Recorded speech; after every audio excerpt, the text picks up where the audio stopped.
आज आपके लिए साइज ऑफ क्रिस्टल। ठीक, इसमें मुख्य एक ही बात है, याद करते रहें, rate of reaction.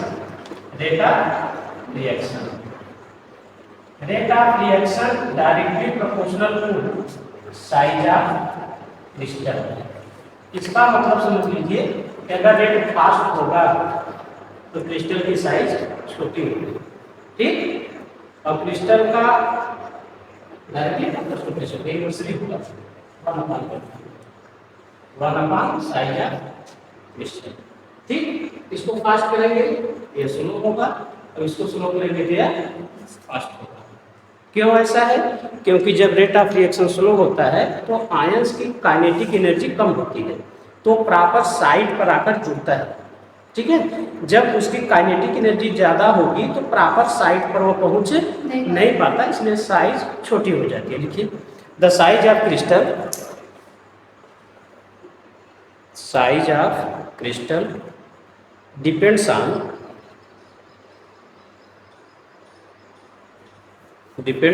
the rate of its formation,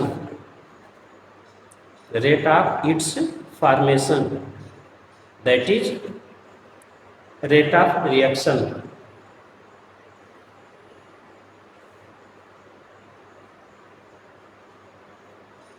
full stop 10 comma slower the rate comma the larger will be the size of crystal।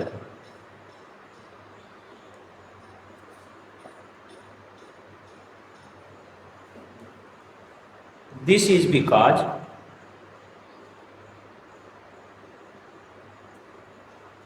the time is needed by the molecule, comma atoms or ions to find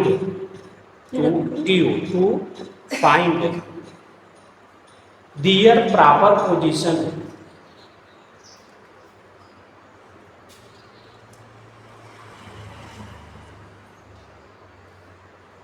Their proper position in the crystal lattice,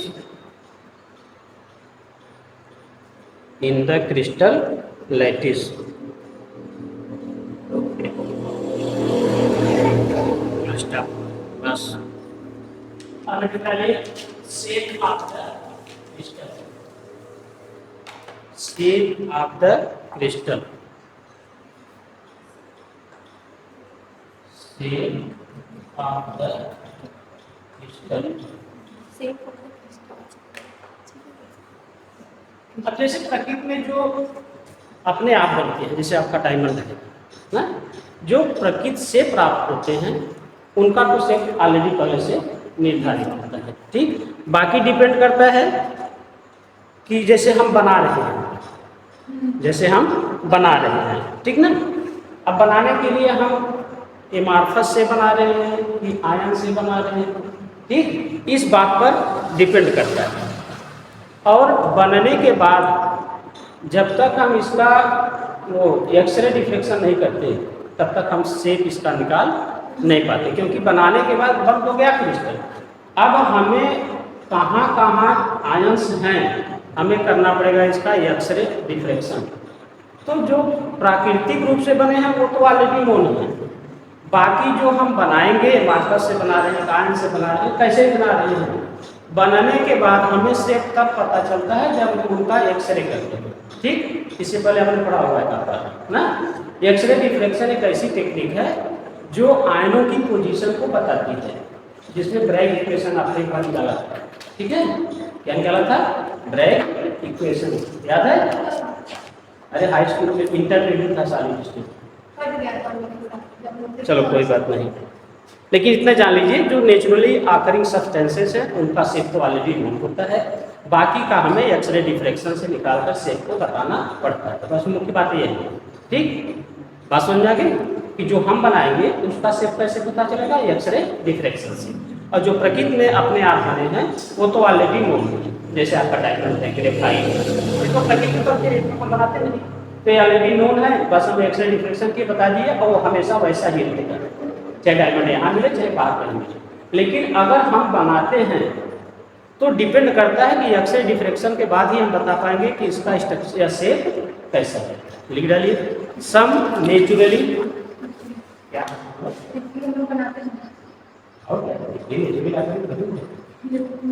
some naturally occurring solid, some naturally occurring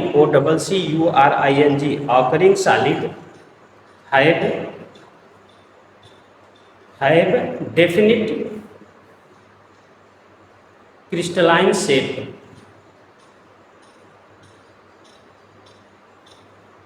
comma by which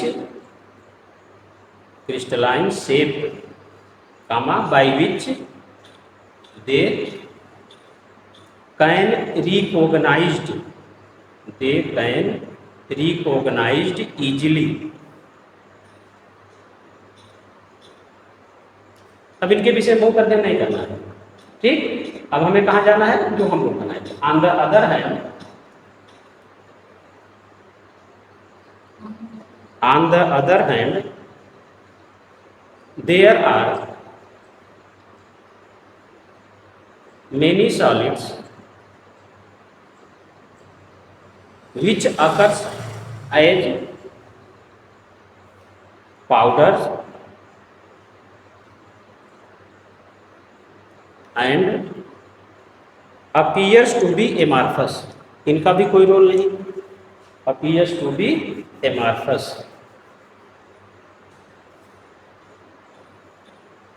इनका भी shape हमें नहीं मिलेगा। अब आइए full stop. The solid in which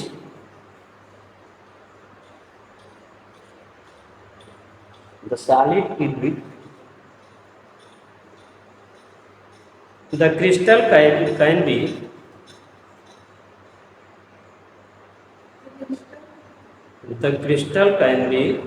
recognized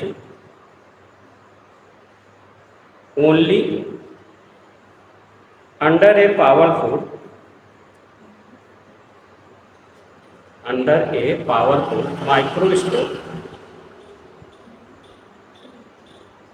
microscope are said to be microcrystalline state।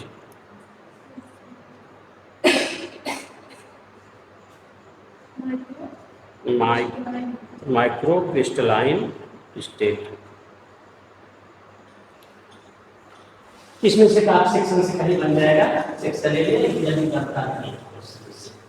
ठीक। Second डालिए, structure of solid.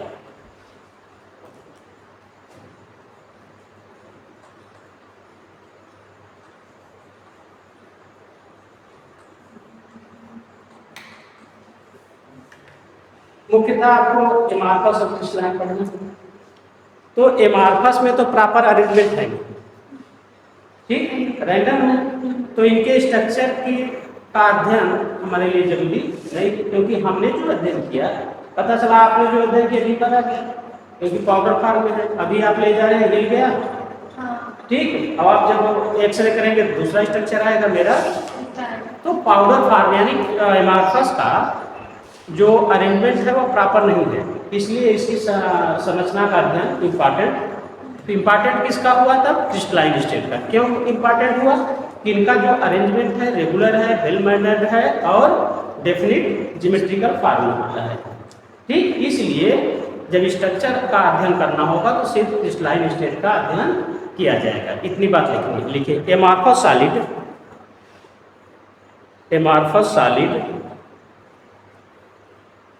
do not have proper structure,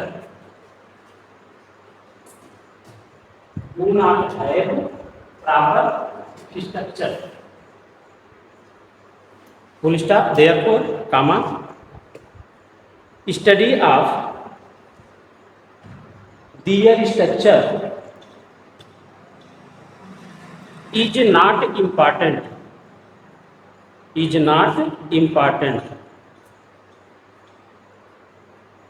full stop. Crystalline solid have proper structure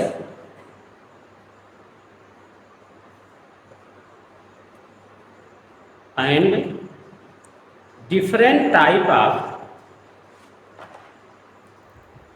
crystalline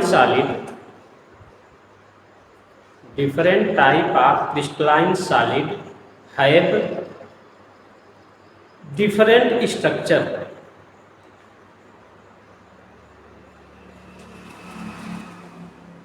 full stop। therefore comma study of structure of crystalline solid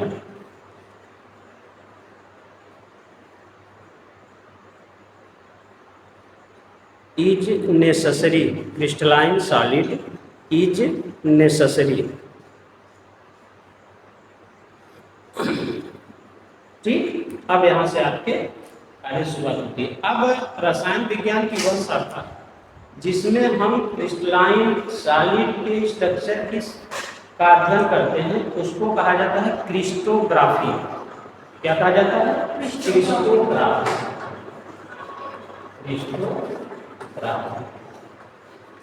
ये section A का question बन सकता है कि define क्रिस्टोग्राफी। तो आप नीचे लिख लीजिए क्रिस्टोग्राफी, हेडिंग डाल लीजिए वास्तव में है क्या। The branch of science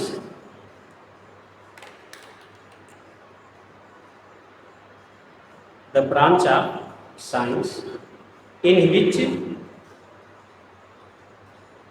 we study about the structure of crystalline solid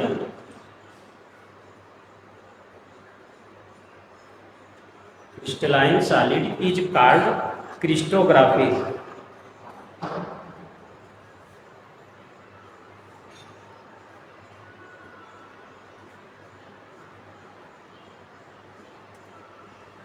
ठीक, आगे बढ़ेंगे।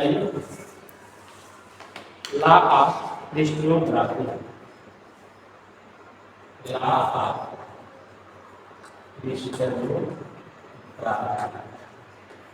दोनों शब्द मिलेंगे, क्रिस्टोग्राफी भी मिलेगा और क्रिस्टलोग्राफी भी मिलेगा।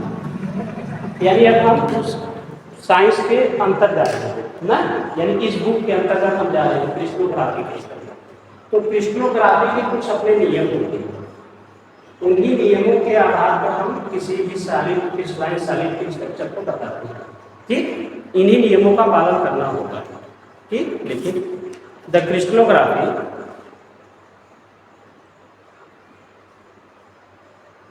That is the study of structure of crystalline solid. That is the study of structure of crystalline solid is based on certain laws, laws known as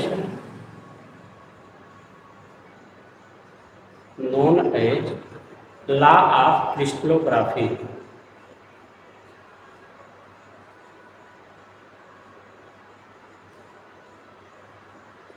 ठीक, इसका पहला नियम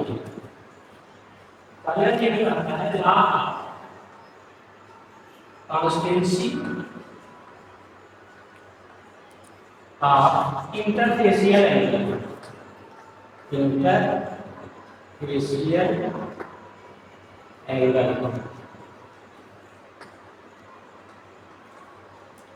तो पहले हम इंटरफेसियल एंगल को जान लें। इंटरफेसियल एंगल होता क्या है?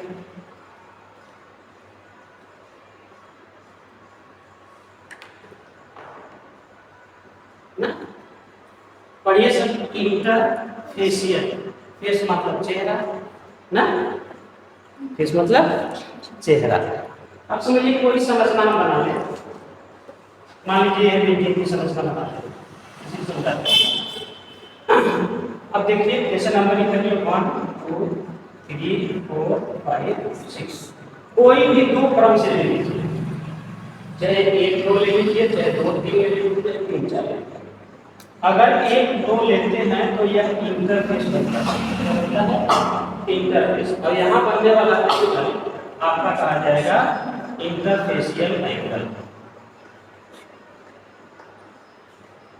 फेशियल एंगल, ठीक। अब चाहे हम 2 3 को ले तो यह बनेगा, 3 4 को ले तो यह बनेगा, 4 5 को ले तो यह बनेगा, 5 6 को ले तो यह बनेगा, 6 को ले तो यही इंटरफेशियल एंगल। क्लियर? अब वो कह रहा है कॉन्स्टेंसी, स्थिर, क्या हो स्थिर।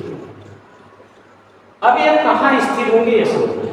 जैसे हमें किसी क्रिस्टल की ऐसी साइज मिल गई, अब इस क्रिस्टल की साइज चाहे छोटी हो, ऐसे ही क्रिस्टल हो किसी संरचना का, चाहे छोटा और चाहे इससे बड़ा, चाहे इससे बड़ा, कह रहा है कि अगर किसी क्रिस्टल की संरचना ऐसे हमें मिलती है, ठीक, तो इस संरचना का क्रिस्टल चाहे बड़ा बने और चाहे छोटा बने, जो इंटरफेशियल एंगल होंगे वो हमेशा कांस्टेंट होंगे।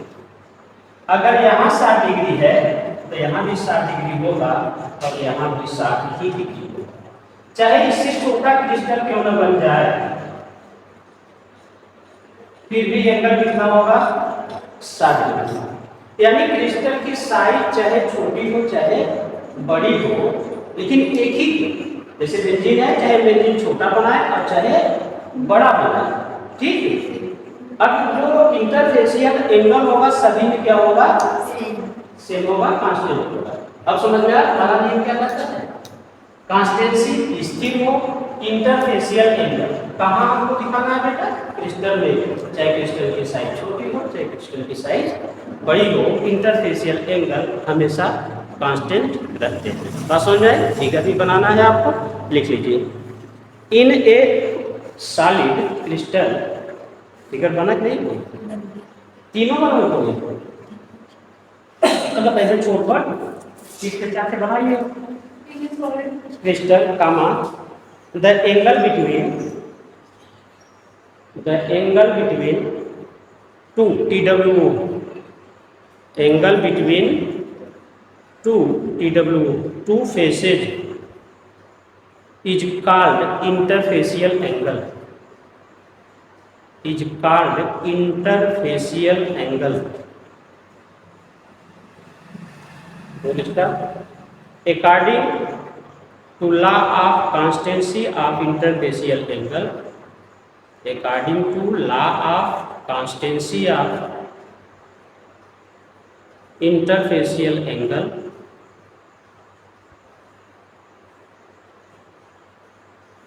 डैश करिए, डबल इन्वर्टेड कॉमा लिखिए, the interfacial angle, interfacial angle in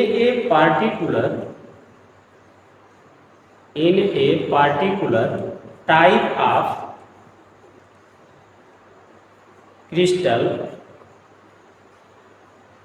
is always constant,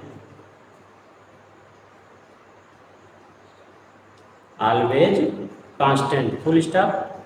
It is independent of size of crystal, size of crystal, that is the crystal may be small, that is the crystal may be small or are large,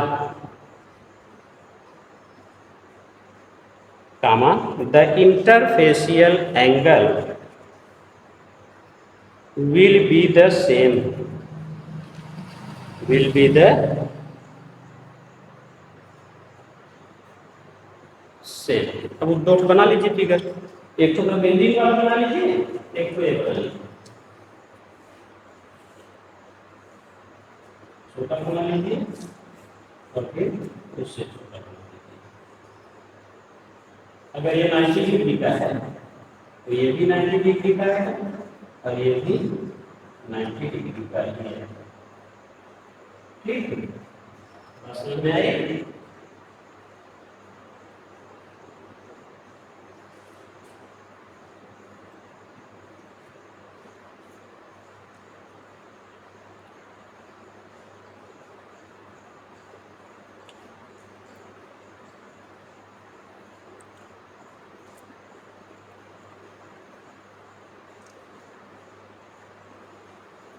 चलिए, चलो दूसरा हुआ law of rational indices.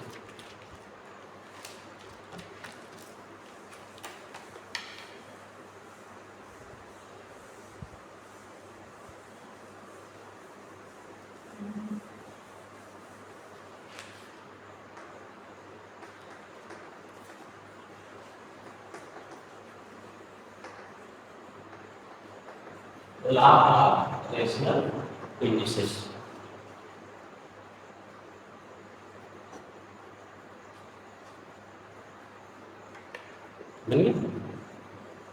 अब अगर किसी crystal को हम 3 dimensional arrangement they देते हैं, 3 डायमेंशनल अरेंजमेंट दे देते हैं, तो यह क्या कहा जाएगा? स्पेस लैटिस कहा जाएगा।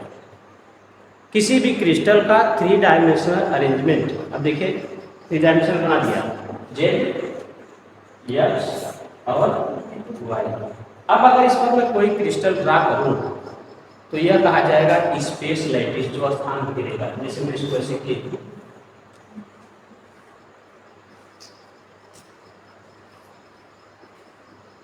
तो यह अरेंजमेंट क्या कहा जाएगा? Space lattice. क्या कहा जाएगा? स्पेस लैटिस की होती है तीनों दिशाओं में। ठीक है, स्पेस लैटिस में हमने दिया, हम देख लिया जो बताया ना, स्पेस लैटिस संरचना जालक जो भी हो, देख लीजिए जालक बीच में जालक होता है तो राइस। ठीक, और यह जो पहली यूनिट होगी इसको कहा जाएगा यूनिट सेल। क्या कहा जाएगा? इसी यूनिट सेल के रिपीटेशन से पूरे क्रिस्टल की संरचना होती है। तो वह smallest part of the crystal by repeating the whole crystal is called unit cell. इसी को उठा के रखते जाएंगे ऊपर नीचे आगे पीछे, तो पूरे क्रिस्टल की संरचना हो जाएगी। इसी पहली संरचना को यानी पहली यूनिट को कहा जाता है यूनिट सेल। ठीक, ऐसा फिगर बनाइए, तब आगे चलेंगे।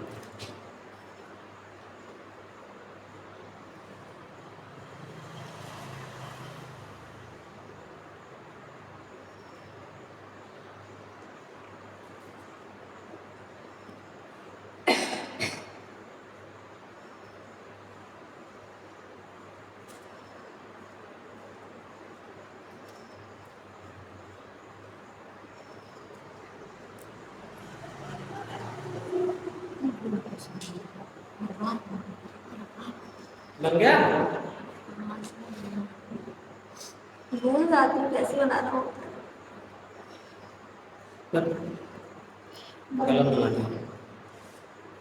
पहले यार बात नहीं करते हैं, पहले तो ऐसे से खींचते हैं, ऐसे ऐसे बीच में ऐसे खींचते हैं। है। कैसे रास्ता बनाने पर देख चल कितना अच्छे से बनाएगा।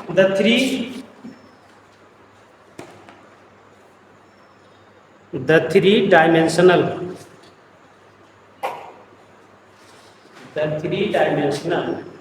arrangement of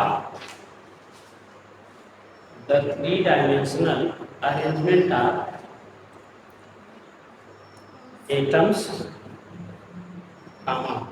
ions or molecule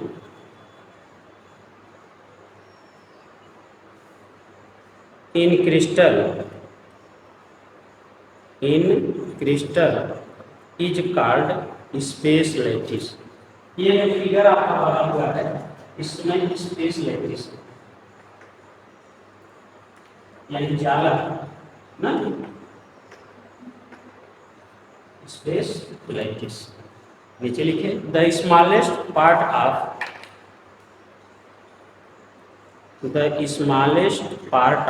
space lattice which forms the total crystal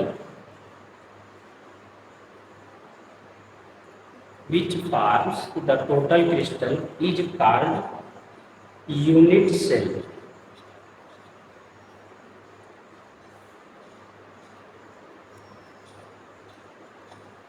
ठीक, बस समझ में आई? अब हमें पढ़ना है लॉ ऑफ रेशनल इंडिसेस। क्या पढ़ना है? Law of rational indices. उसको समझिए। पहले ये समझ लीजिए कि यह जो पहली यूनिट है यही उठाकर आगे रखी जाएगी, यही उठाकर आगे रखी जाएगी, यही उठाकर ऊपर रखी जाएगी। ठीक,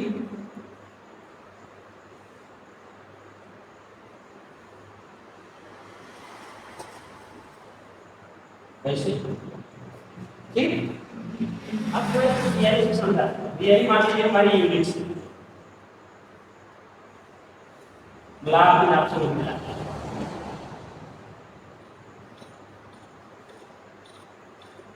ठीक, यही यूनिट्स मान लीजिए यहाँ से यहाँ तक ये है, यहाँ से यहाँ तक बी और यहाँ से यहाँ तक लंबाई सी है। बात समझ में अच्छे से? अब मैं उठा कर रखता हूँ इसको आगे, तो यह दूरी कितनी होगी? यह दूरी कितनी होगी? ये वाली ये होगी। ये कितनी होगी? यह कितनी होगी?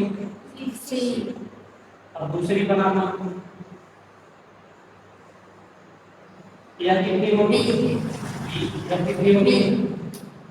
अब समझिए, मैं ऐसे पढ़ाता जाऊंगा डिस्टेंस को, तो इस एक्सिस पर जो इंटरसेक्ट मिलेगा मुझे, एक इंटरसेक्ट यहाँ मिला था, दूसरा यहाँ मिलेगा, एकदम यूनिट सेल के इस लंबाई के बराबर होगा या तो इसी का मल्टीपल होगा। अगर 10 बार कटेगा तो 10 के होगा, पूरा नापेंगे तो। ऐसे इसको ऊपर बढ़ाता जाऊँ तो सी बढ़ता जाएगा, या तो इसकी लंबाई के बराबर होगा या इसका मल्टीपल होगा। जैसे 10 बार हुआ तो 10 इंटू सी कर दूँ, एक बार निकल जाएगा। यानी एक का हमें पता है अगर यूनिट सेल का डायमेंशन, तो हम पूरे क्रिस्टल की लंबाई चौड़ाई ऊंचाई बता सकते हैं। क्यों बता सकते हैं? क्योंकि इसी का वो मल्टीपल होगा। अब इसको फिगर से कैसे दिखाएंगे देखिए। मान लीजिए पहला हमने यूनिट सेल रखा तो ऐसे ऑक्यूपाई किया, ऐसा नहीं बनाएंगे। यह ए है, यह बी है और यह सी है। ये पहला यूनिट सेट मिला हमको यहाँ, और पहला यहाँ मिला, पहला यहाँ, ये वाली चीज दिखा था। यहाँ मिला, यहाँ मिला और यहाँ मिला। इसी तीनों को मैं ऐसे मिला था, ध्यान समझिएगा। इसी तीनों को ऐसे मिला था। फिर दूसरा यूनिट सेल रखा तो ऐसे मिलेगा, मिलेगा नहीं? इंटरसेक्ट से दिखा रहा हूं। फिर तीसरा रखा तो ऐसे मिला।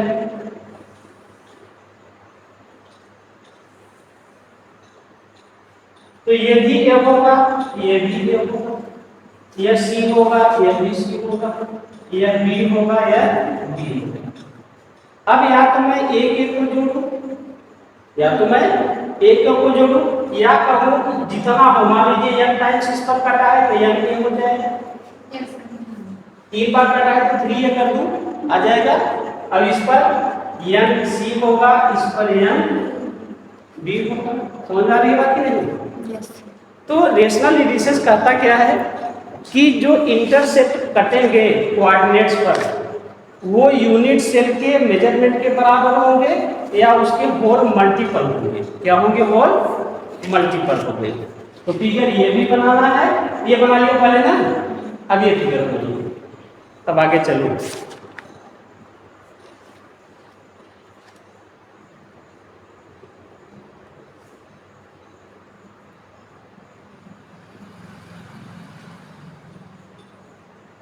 इसका लास्ट में नाम रख लीजिए ई यू आर और इसका रख लीजिए ए बी सी।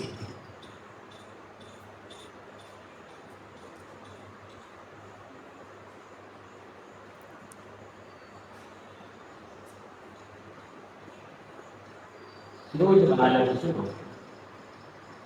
दूंगे समझाएंगे।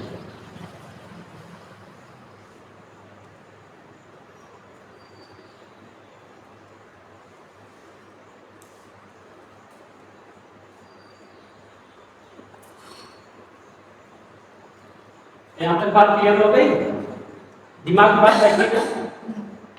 लिखिए according to law of rational indices, according to law of rational indices, comma, the intercept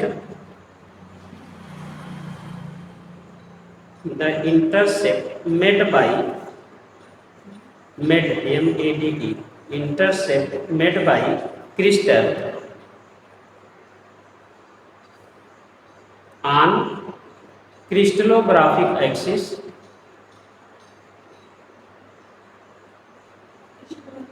is either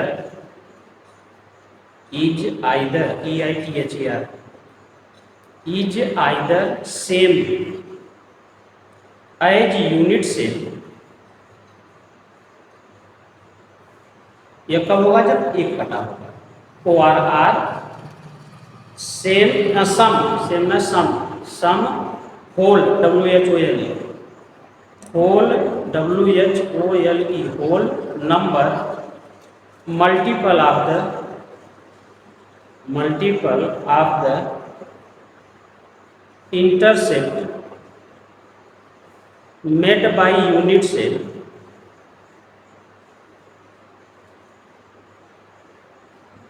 on crystallographic axis।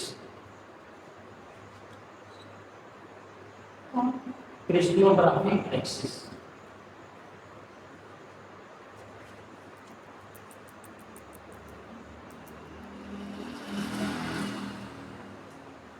ठीक। अब इसको इसी को एक्सप्लेन करना है। Let A B C capital, let A B C, A capital, B capital, C capital are the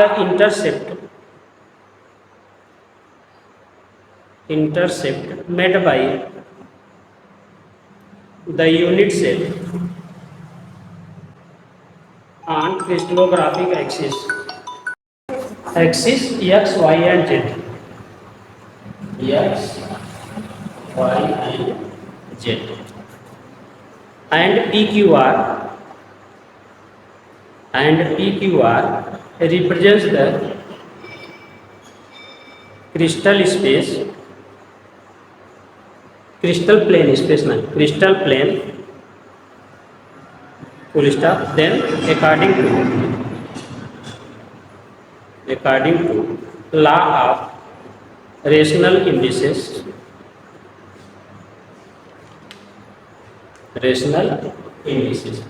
E बराबर क्या हो जाएगा? n a और Q बराबर क्या हो जाएगा? n c और R बराबर हो जाएगा n